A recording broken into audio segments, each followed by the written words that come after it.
Today, we're going to be going deep in the middle of nowhere in some rural areas to explore some creepy experiences. These 10 people share their allegedly true stories with us today. So, sit back, relax, and tuck yourself in tight. There's some spooks about to come for you tonight.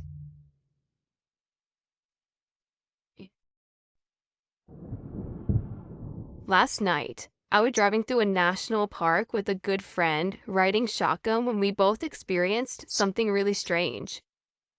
It was about 2 a.m. We were alone on a stretch of road in the bushland about an hour from civilization, just gossiping and singing loudly to tunes. All of a sudden, we both see a moving light in the sky. Wait up a second, because we both knew it was most likely a satellite. We joke about how it's a UFO and we were about to be abducted. As we were laughing about it, I suddenly hear a very loud crackle, almost like a radio static in my peripheral. I see a rectangular white light in my window that hovers and then moves upwards out of sight. I didn't even miss a beat. I just kept talking without thinking twice. I'd been driving for a long time at that point. I figured I'd stared at a high beam or headlights for too long, and that was my phone screen reflecting off the window or something, mixed in with a bit of sleep-deprived tinnitus. A millisecond later, my friend starts screaming, "Pull over, pull over." I'm puzzled. I ask why. I think we just hit an hour or something. I'm just so confused. I stop in the middle of the empty stretch of road. Yeah, didn't you see that white thing float off? I suddenly feel uneasy. He heard the sound, he saw the white light. We must have hit something. I figured what I saw must have been a large feather reflecting off my headlight glow, and that horrible sound must have been contact with the tires. We immediately get out of the car with a torch. No blood, no feathers on the road, or in the bushes or to the side of it. Now we start to freak out. I thought it was sleep-deprived hallucinations, but we both realize and rationalize what he saw was an animal but wasn't sure. All we knew that we both saw something. I'm a bit of a skeptic and I'd love if anybody else ever experienced something like this to maybe share their explanation.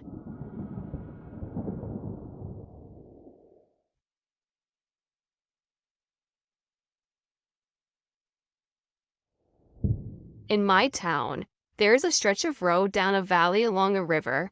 It's a gorgeous drive, probably only 15 miles until it dead ends at a nature center where there's a lot of trails to hike and people spend a whole weekend out there camping, fishing, and hunting. Cell service cuts off about halfway there, but I drive that road all the time. It's a good drive to take while infant naps in the car, and my toddler likes to look at all sorts of wildlife along the way. There are a few houses along the way, mostly tucked up in the side of mountains hidden in the trees, but we usually just pass a few people along the road who are jogging or walking their dog. One morning, the baby falls asleep in the car, so we take a drive to the nature center and back, looking for a moose or an eagle. It's about -6 degrees, and the roads are kinda icy, but not too bad. We get to the dead end, turn around and head back towards town. When about a mile down the road, I see two people walking along the shoulder. Not unusual. It's a pretty morning, but as I get closer, one of them jumps out in the middle of the road, frantically waving me down. I slam on my brakes, but we're in the middle of nowhere, and she's in the middle of the road, and it's a bit slick out. I damn near slide onto her with my car. I finally get stopped, and the way she flagged me down, I thought one of them had maybe gotten hurt. With no cell service where we were, and they needed to get help. I crack my window and the two of them run up to the car. The guy hung back behind my car in my blind spot, which immediately made me nervous. I couldn't get a good look at him, red flag number one, but the lady came up to my window and said their car had broken down and they needed to ride into town. I hadn't passed a car parked along the road, so that was red flag number two. I explained that I had my kids in the car, so I had no room, nor was I comfortable having strangers in my car with my kids, which just made her mad. I offered to call a cab or an Uber, but she refused those, and just started trying to get me to open my car door, which thankfully was still locked. The guy behind my car started yelling and cursing at me, so I just said sorry again and drove off. As soon as I drove far enough off to get a cell signal, I called the non-emergency police line to let them know about the stranded hitchhikers. Turns out the police were looking for them because one of the homeowners along that road had found them sleeping in his car. They were trying to get back into town to disappear before the cops found them, but the cops didn't find them. I kind of brushed it off until a week later, watching the evening news. There was a featured story about them, where a husband and a wife, and he murdered her, then tried to frame it as if she was just tripped and fallen down the stairs. There's no doubt in my mind that if I had let them into my car, where they had successfully forced their way in, he would have killed me too, just for my car.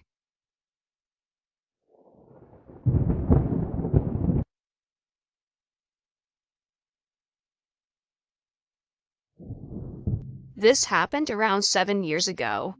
Till this day, I am left unsettled by it. I was around 21 and working as a pastry chef at a restaurant in major Tennessee city. At the time, I was just out of college and making pocket change, so I was commuting an hour and a half each way from my parents' home until I could afford to move to the city. I regularly worked and sewed clothes, which meant I also stayed to clean the kitchen. Generally, I didn't leave the restaurant until well after midnight. It should be mentioned, I'm female, about 5'4" and 120 pounds. Working late nights in a major city generally left me on high alert to begin with, walking to my car with my keys between my fingers, etc. On this night, I made it to my car safely and set towards home. Tennessee is not a heavily developed state outside of Nashville, Memphis, Knoxville, and Chattanooga. There are many rural places. I was about a half hour from my parents' home when I realized I was desperately low on gas. Exits on I-40 can be pretty far apart, and I was hoping to make it to a well-lit suburban area that I generally stopped at for cheap gas. Judging from my gas gauge, that wasn't going to happen. I resigned myself to pull off at a secluded exit with a singular poorly kept mobile station.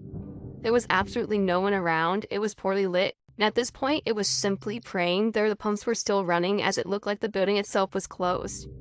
As I pulled into the gas station, I noted there were no cars, not even a yard car. It was deathly quiet as I finished for my debit card. When I glanced up again at the white pickup truck was now very slowly driving around to where I was. No headlights, and slowly, I barely heard it coming. As I saw it pull forward, I remembered there were pumps on both sides of the building, and the exit was on the side the truck was coming from. It was too dark to see the driver, and immediately alarm bells were off. There was no reason for them to be coming to my side. I decided I would rather risk my car stalling on the side of the road and intersect than to take my chances. I slammed my Jeep into reverse and sped out of the gas station, miraculously making it to my preferred pit stop with my car running on fumes. 7 years later, I can't help but think I avoided something terrible.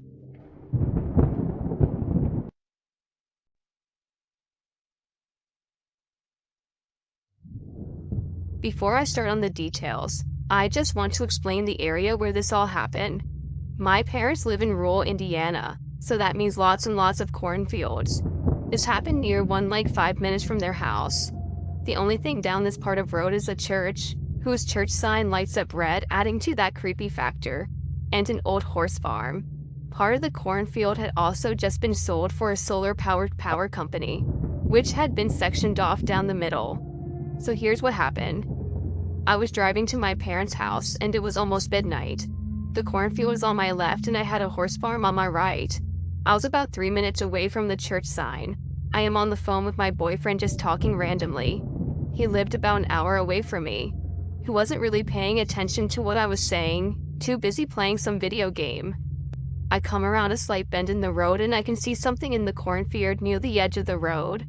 It looked like a cat or bear cub hybrid. It was gray with stripes, but it was still so black that you couldn't see the color. I'm having trouble explaining this part, like it was kind of blurry and void black, but still totally visible. This thing was huge. Definitely not the size of a standard cat, and more the size of a little bear cub. It stood on all 4 paws, but its limbs were so much longer than a cat or a bear, kind of like a cheetah's legs, and its eyes, they were just 2 little pinpricks of bright light. Its body may have been blurry, but its eyes shone a bright yellow-green kind of like of a glow. Whatever this thing was, it was standing completely still and its head turned toward me when I came around the bend in the road. I had drove right past it. I was like, oh my god, there's something in the field, to my boyfriend, and then I saw something out of the corner of my eye. I turned to my left and the thing was following me. At a straight run, too, and its head was turned towards me. I was going about 50 to 60 because it's a back road at night and everyone speeds down this road. This thing was keeping up with me and just started staring at me. I was freaking out. It kept up with my driver's side window. Not any faster or slower. And it didn't look ahead. Its eyes were on me the whole time. It followed me. I finally made it to the church side and that's when it stopped. Just a few feet away from the sign, I looked in my side mirror and didn't see anything. I remember telling my boyfriend as this all happened, he didn't seem to be too interested. I told my parents too and they just laughed, saying it was just a cat or something. My sisters still laugh anytime we drive down that road together. I get freaked out whenever I go down that road, even during the day. This all happened so fast, which makes it so hard to comprehend or explain, for I know what I saw. I just wish someone would believe me and explain it.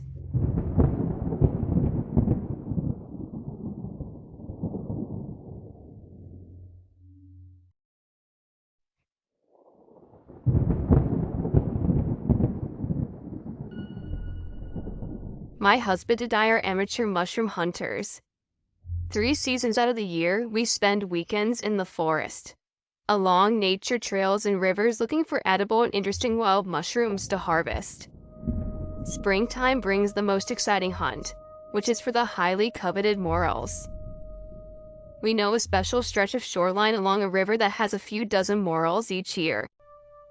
It's difficult to get to as it's often off the proper path and you have to do quite a bit of ducking, climbing, and maneuvering to get through. One day, 2 years ago, we were doing just that, making our way slowly and searching carefully for the mushrooms hiding in plain sight. We were so preoccupied with our task that we didn't know how long we were being watched or followed.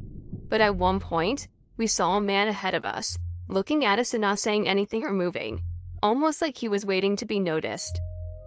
My husband saw him first and turned to shoot me a look, because we never encountered anyone in that spot before. It was beside a small and fairly busy park, but people didn't stray away from the paved paths as much. There was a weird energy about the man. The best thing I can describe him was a vaguely menacing. We were near the end, where he wanted to look. Anyway, so we turned around and started working our way back. When we noticed, he was following us behind us. We wrote it off as just some weirdo, maybe a homeless guy who was territory hungry, and we had wandered into it. We continued looking over the spots we had already covered in case we missed any morels. With me in front and my husband right behind me, looking back every few paces as we were feeling more paranoid as we went. All of a sudden I looked up from the ground for my feet and this man is blocking our path, maybe about 30 feet in front of us. He had to have left the riverbank and crept alongside us on the path, getting ahead of us in order to cut us off and pass like that. I whip around with huge eyes at my husband, who looks over my shoulder, sees him, and starts to move up the hill on our right. The river was to our left, grabbing my hand and pulling me with him. The adrenaline shot us out of the thick brush and onto the paved path in the open park moments later. Without speaking, broke into a sprint towards the direction of our car, several blocks away. Road construction prevented closer parking. When we were far enough away from the riverbank to ask a backward glance, we saw the man emerge in the brush. He just stood there, watching us leave, motionless. We speculated the entire trip home, what he wanted from us, knowing it was nothing innocent. To this day, this still bothers me, and I wonder what would have happened if we had been spread apart further while we were hunting, or if either of us had been alone.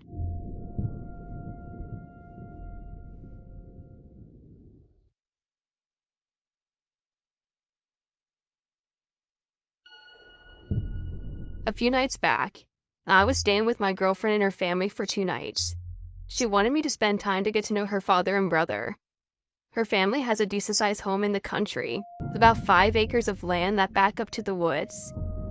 We were only about 40 minutes away from the city, but it felt like we were deep in the sticks. I bought up how I was sure the area hadn't changed much since colonists first settled the land. Her father told me that a mile or 2 down the road, there is a site of an old Confederate camp, and not that far from a site of a large battle. I have always enjoyed American history, so I was interested in hearing more about the site.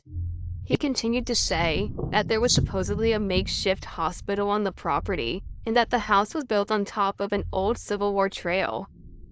Let me preface this by saying that I am on the fence about the existence of ghosts, but something happened that I really couldn't explain.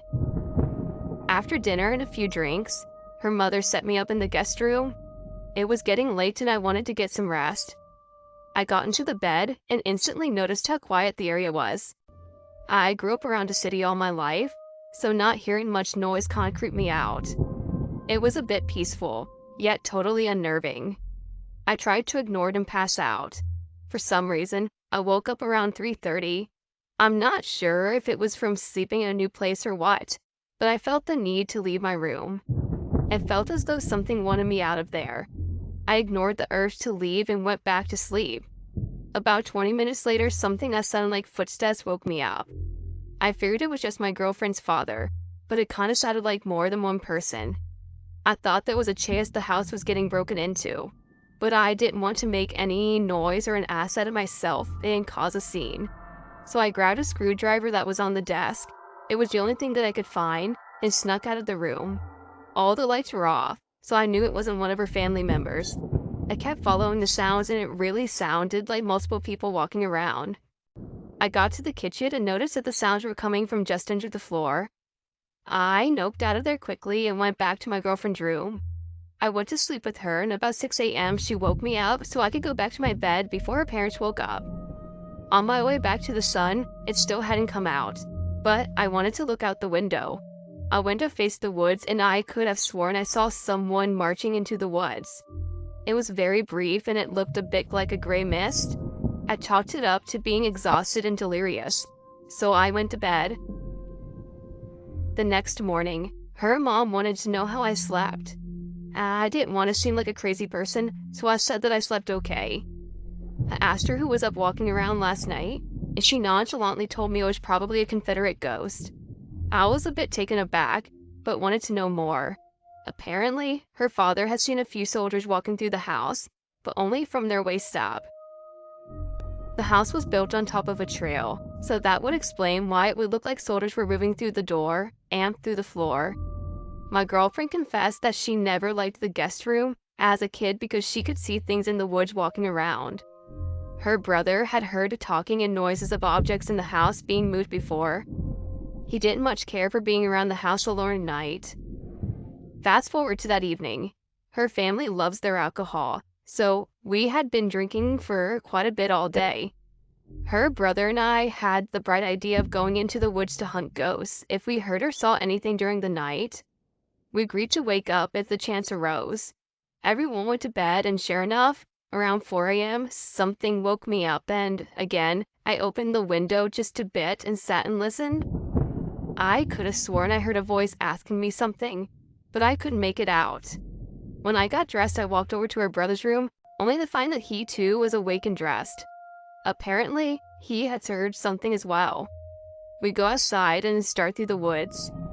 For some reason, the air smelled like a campfire, but we couldn't figure out where it was coming from. We followed it as it got a bit stronger, then all of a sudden, it disappeared. On our way back, the smell started up again. In the corner of my eye, I saw something or someone walking behind a few trees. We decided to split up to see if we could trap it between us. But before I knew it, I was alone. I started towards the direction of where I saw the ghost. A minute or two later, my flashlight on my phone cut out and my battery was low. I had charged it during the night, so it was odd that it was dead already.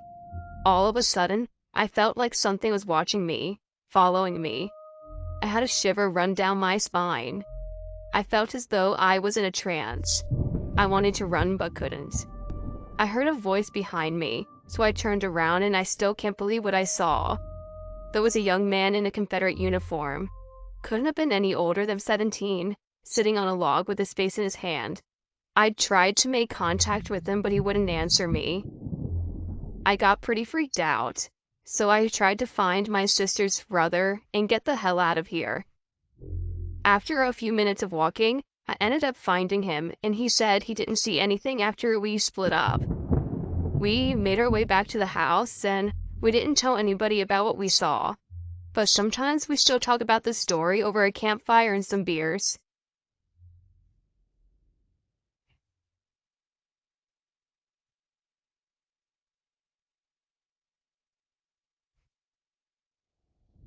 When I was in school, every year the sixth graders went on a week camping trip to the coast. It's called sixth grade camp, and it was really fun. That year, my class went down to Mendocino to stay the week in the woods next to the coast. Everybody got split up into groups of 3 to share a cabin. So my 2 friends Emma and Lauren and I set up in a cabin named Cabin Number 1. Everything was great. The cabin was small, but was well kept for the most part. We had a rule that when one of us had to use the restroom, we would have to wake up another person to go with us, a bathroom buddy, because the woods are creepy at night and the bathroom was quite a hike up this hill. So one night, I was woken up to the sound of footsteps walking back and forth from the cabin, where my bed was situated. They just kept going back and forth really loudly, so I thought it was one of the girls who need to use the bathroom, but was debating whether or not she wanted to wake one of us up. I listened for a bit, confused and waiting for her to speak up and ask if one of us can go to the bathroom with her. But it was silence, just footsteps back and forth. I decided to look up from my pillow, and what I saw scared me half to death. It was a little girl dressed in a nightgown, standing over my bed looking down at me. At first I thought it was Emma, because it looked almost exactly like her. Short, curly blonde hair, a small round face, similar to Emma's, but then I remembered Emma wasn't wearing a nightgown, and I got really scared and put my head under my sleeping bag and prayed for it to go away. I fell asleep eventually, too scared to look and see if it was still there. The next day I asked Emma if she had gotten up last night at all. She gave me a really confused look and said no. That day I found a really old family photo stuffed in the rafters of the ceiling. In there was a little girl with blonde curly hair. I don't know if she died here in the camp or if it was even a ghost at all or a demon pretending to be a little girl. Either way, it scared the absolute crap out of me that night.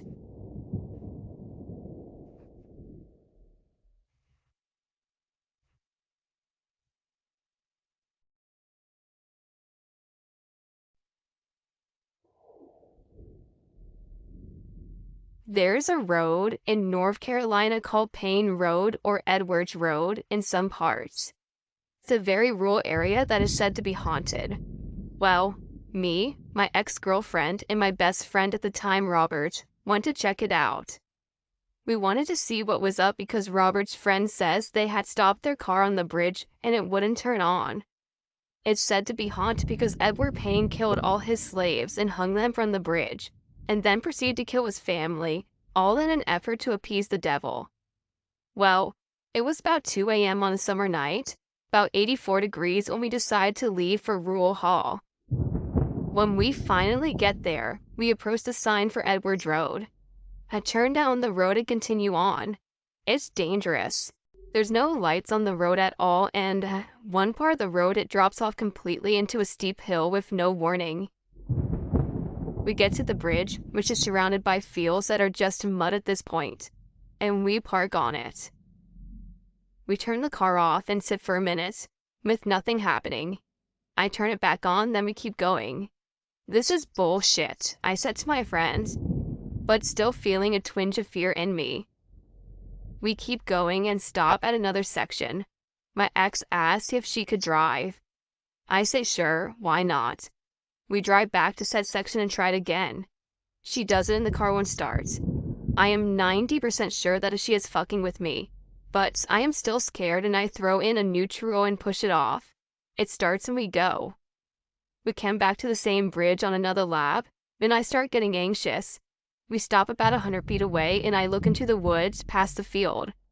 There's green, blue, and red lights flickering all over and shouting. It sounded like paranoia levels were increasing to me. It didn't help that there were old abandoned barns that made out of logs every 1,000 feet down the road. I'm freaking out because I've heard paranormal things happen as a kid and my eyes are watering. Something is wrong. I try to tell my friends, but they don't listen for me for some reason. That's when I see the fog. the fog that creeps out of the woods. There were no lights coming from it, but from about 2,000 feet down the road from where we came, we get back into the car and drive again around. I'm on edge, my heart is pounding. I'm shaking and something is definitely up. We drive the length of the road again and again. We wind up at the bridge. This time, we're about 20 feet away from this concrete bridge going over the creek, and here comes the fog again. It comes creeping out of the woods, all around the other side of the bridge, and forms a wall that is not able to be seen through. I'm freaking out still. This part, a circle forms. In the middle of the bridge, a perfect circle about 3 feet wide, and my ex walks towards it. She walks towards it with me, and I'm shaking. I know it's real now. I can't speak through him, I'm so afraid.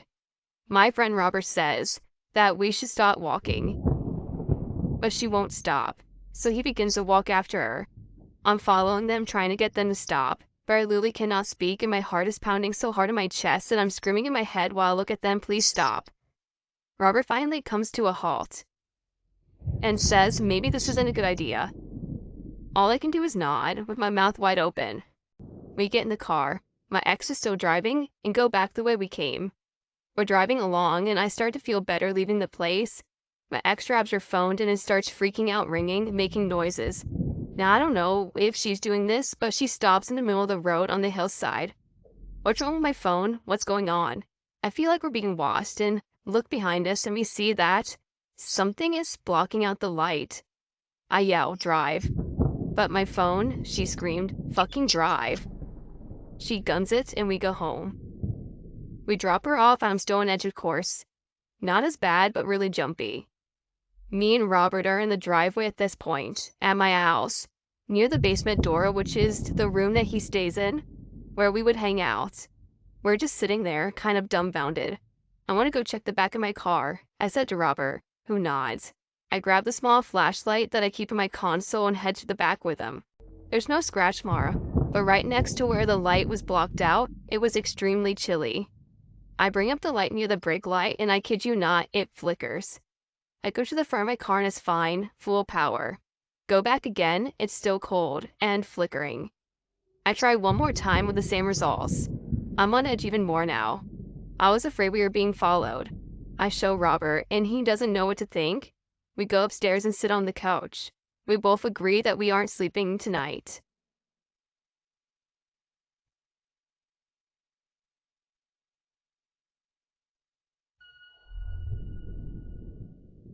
This happened about a year ago.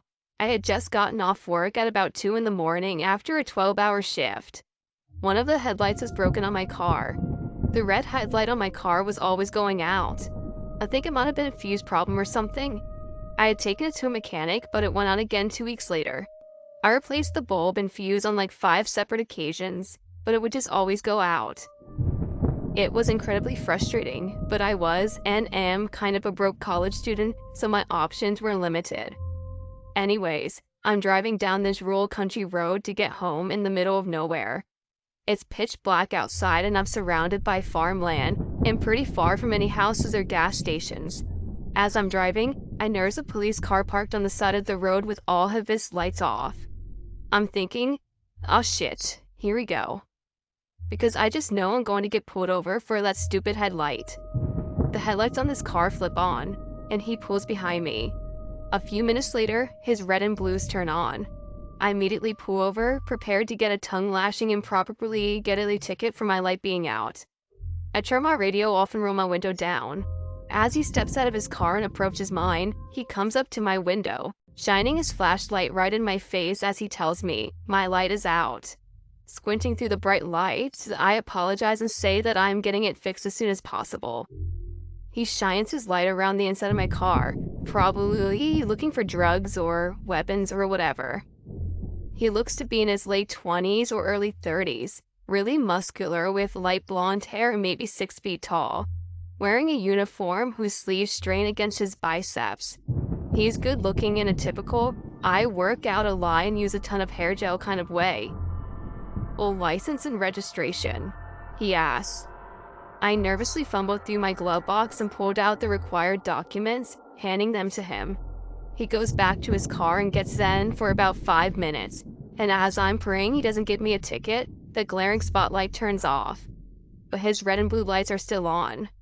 When he comes back up to the window, he gives me my papers and tells me to get my light fixed ASAP, and I promise I will. Then he squats down and rests his head on his arms on my window and asks me what I'm doing tonight. Not really in a friendly way either. Still in that authoritative tone that says I need an answer.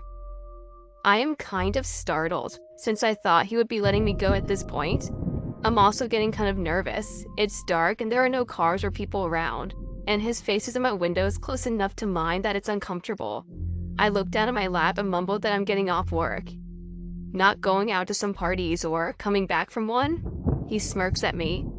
I gesture to my work shirt and badge. Nope, just trying to get home.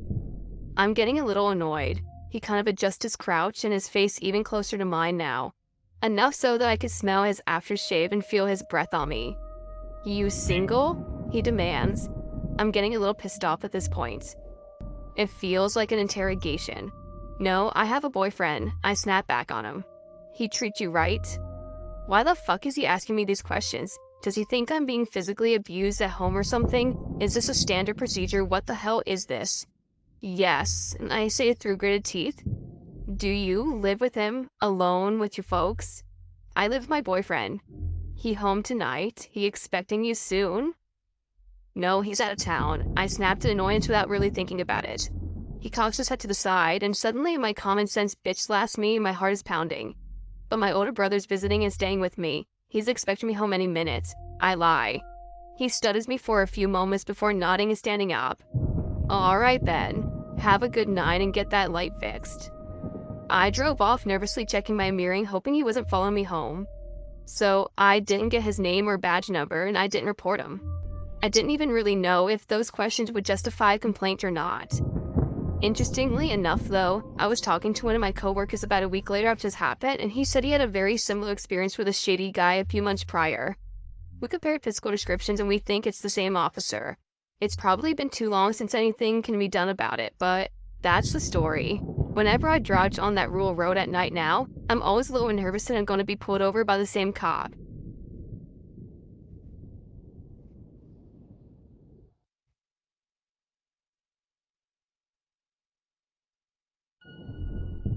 I'm a 21-year-old guy. This happened to me back when I was in high school, about 5 years ago. It was my senior year. Classes were winding down and teachers were finding less to talk about as we were so excited to get out of there.